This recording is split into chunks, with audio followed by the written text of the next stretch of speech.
Wrapper വേടനെ ഇന്ന് പെരുമ്പാവൂർ കോടതിയിൽ ഹാജരാക്കും. വനംവകുപ്പെടുത്ത കേസിൽ ചോദ്യം ചെയ്യൽ പുരോഗമിക്കുകയാണ്. റാപ്പർ വേടന്റെ മാലയിലെ പുലിപ്പല്ല് കേസിൽ വനംവകുപ്പ് നിയമ നടപടികളുമായി മുന്നോട്ടു പോകുമെന്ന് വനമന്ത്രി AK ശശീന്ദ്രൻ പറഞ്ഞു. രേഷ്മ ബാബു ചേരുന്ന വിവരങ്ങളുമായി. രേഷ്മ, ഈ റാപ്പർ വേടന്റെ കാര്യത്തിൽ ഇന്നെങ്ങനെയാണ് നടപടിക്രമങ്ങൾ?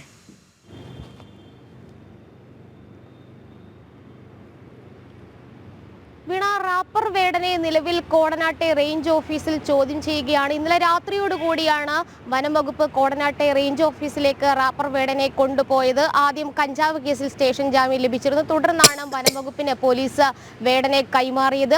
പ്രധാനമായിട്ട് ഈ പുലിപ്പല്ല് കേന്ദ്രീകരിച്ചുള്ള അന്വേഷണമാണ് വനംവകുപ്പിന്റെ കേസിന് ആധാരം. അതായത് ഈ പുലിപ്പല്ല് തമിഴ്നാട്ടിലെ ഒരു ആരാധകൻ നൽകിയതാണെന്നാണ് വേടൻ വനംവകുപ്പ് ഉദ്യോഗസ്ഥർക്ക് നൽകിയിട്ടുള്ള മൊഴി. ഈ ആരാധകന് പുലിപ്പല്ല് എവിടെ നിന്നും ലഭിച്ചു, മൃഗവേട്ടയടക്കം ഉണ്ടായിട്ടുണ്ടോ തുടങ്ങിയ കാര്യങ്ങളും ഉദ്യോഗസ്ഥർ പരിശോധിക്കുകയും ചെയ്യുന്നുണ്ട്. ആദ്യഘട്ടത്തിൽ, അതായത് ഈ കഞ്ചാവ് കേസുമായി ബന്ധപ്പെട്ട് ചോദ്യം ചെയ്യൽ പുരോഗമിക്കുന്നതിനിടെയായിരുന്നു ഈ പുലിപ്പല്ലുമായി ബന്ധപ്പെട്ടുള്ള വിഷയങ്ങൾ കൂടി കടന്നു വരികയും വനംവകുപ്പ് ഉദ്യോഗസ്ഥർ ഫ്ളാറ്റിലേക്ക് എത്തി പരിശോധിക്കുകയും ചെയ്തത്. ആ സമയത്ത് വേടൻ നൽകിയ ആദ്യത്തെ മൊഴി എന്ന് പറയുന്നത് തായ്ലൻഡിൽ നിന്നും വാങ്ങിയതാണ് പുലിപ്പല്ല് എന്നുള്ളതായിരുന്നു. പക്ഷെ അത് പിന്നീട് മാറ്റി പറയുകയും ആരാധകൻ നൽകിയതാണ് എന്നുള്ള മൊഴിയിലേക്ക് എത്തുകയുമായിരുന്നു. ഇത് കേന്ദ്രീകരിച്ചുള്ള അന്വേഷണമാണ് നിലവിൽ ഉദ്യോഗസ്ഥരുടെ ഭാഗത്തു നിന്ന് ഉണ്ടാകുന്നത്. ഏകദേശം ഉച്ചയോടുകൂടി തന്നെ പെരുമ്പാവൂർ കോടതിയിൽ റാപ്പർ വേടനെ ഹാജരാക്കുമെന്നാണ് അറിയാൻ സാധിക്കുന്നത്. അല്പസമയം മുൻപാണ് വനംവകുപ്പ് മന്ത്രി AK ശശീന്ദ്രൻ മാധ്യമങ്ങളെ കണ്ടത്. 7 വർഷം വരെ ശിക്ഷ ലഭിക്കാവുന്ന കുറ്റം തന്നെയാണ് റാപ്പർ വേടനെതിരെ ചുമത്തിയിട്ടുള്ളത്. ശിക്ഷാ നടപടികൾ സംബന്ധിച്ചുള്ള കാര്യങ്ങളൊക്കെ തന്നെ കോടതിയിലാണ് അതിന്റെ പ്രൊസീജിയർ ഉള്ളത്. ഈ കുറ്റങ്ങളൊക്കെ തന്നെ തെളിയിക്കപ്പെടേണ്ടതും കോടതിയിൽ തന്നെയാണ്. എന്തായാലും നേരത്തെ തന്നെ ഇതുമായി ബന്ധപ്പെട്ട്, അല്ലെങ്കിൽ പുലിപ്പല്ലുമായി ബന്ധപ്പെട്ടുള്ള ചില വിവരങ്ങൾ വനംവകുപ്പ് ഉദ്യോഗസ്ഥർക്ക് ലഭിച്ചിരുന്നു എന്ന കാര്യവും മന്ത്രി വ്യക്തമാക്കുകയും ചെയ്തിട്ടുണ്ട്. ഇന്ന് ഒരു AGയുമായിട്ടുള്ള കൂടിക്കാഴ്ച, അതുമായി ബന്ധപ്പെട്ടുള്ള യോഗം ഇന്ന് എറണാകുളം ഗസ്റ്റ് ഹൗസിൽ നടക്കുന്നുണ്ട്.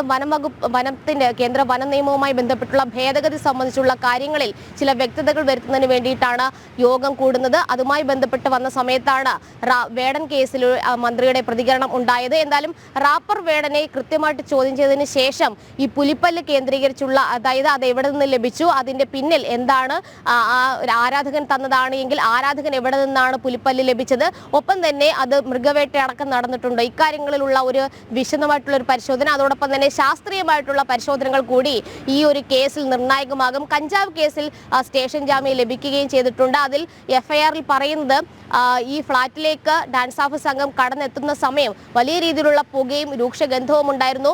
ഈ 9 പേരും, വേടൻ ഉൾപ്പെടെയുള്ള 9 അംഗ സംഘം കഞ്ചാവ് വലിച്ചുകൊണ്ടിരിക്കുകയായിരുന്നു. കഞ്ചാവ് പൊടിക്കാനായിട്ടുള്ള ക്രഷറും അതിന്റെ അളവുതൂക്ക ഉപകരണങ്ങളും പിന്നീട് പേപ്പറുകളും ആ മേശപ്പുറത്ത് നിന്നും ലഭിച്ചിരുന്നു.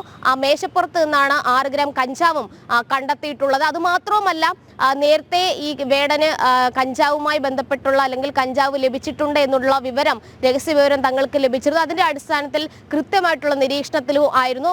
ഇന്നലെയാണ് ഈ രഹസ്യ വിവരം കൂടുതൽ ലഭിച്ചതിന്റെ അടിസ്ഥാനത്തിൽ ഫ്ളാറ്റിലേക്ക് എത്തി പരിശോധന നടത്തിയതും. എന്തായാലും സ്റ്റേഷൻ ജാമ്യം ലഭിക്കാവുന്ന വകുപ്പ് മാത്രമായിരുന്നു കഞ്ചാവ് കേസിൽ ഉണ്ടായിരുന്നു. അതായത് ലഹരി ഉപയോഗം, അതോടൊപ്പം തന്നെ ലഹരി ഉപയോഗിക്കാൻ പ്രേരിപ്പിക്കൽ, ഇതടക്കമുള്ള വകുപ്പുകൾ മാത്രമേ അതിൽ ചുമത്താൻ സാധിക്കുമായിരുന്നുള്ളൂ. അതിനിടയിലാണ് ഈ ലോക്കറ്റിലെ പുലിപ്പല്ല് അത് ഒറിജിനൽ ആണെന്നുള്ളൊരു സ്ഥിരീകരണം വനംവകുപ്പിന്റെ ഭാഗത്തുനിന്ന് ഉണ്ടാകുന്നതും പിന്നീട് കേസ് വഴിമാറിക്കൊണ്ട് അത് വനംവകുപ്പ് എടുക്കുന്ന കേസിലേക്ക് എത്തിയതും. എന്തായാലും അത് 7 വർഷം വരെ തടവ് ശിക്ഷ ലഭിക്കാവുന്ന കുറ്റമാണ്. റിമാൻഡിൽ പോകാനും സാധിക്കും. അതുകൊണ്ട് തന്നെ പെരുമ്പാവൂർ കോടതിയിൽ ഉച്ചയോടെ ഹാജരാക്കിക്കൊണ്ട് നടപടിക്രമങ്ങൾ പൂർത്തിയാക്കാനായിട്ടാണ് വനംവകുപ്പ് ഉദ്യോഗസ്ഥരുടെ ശ്രമം. ശരി രേഷ്മ.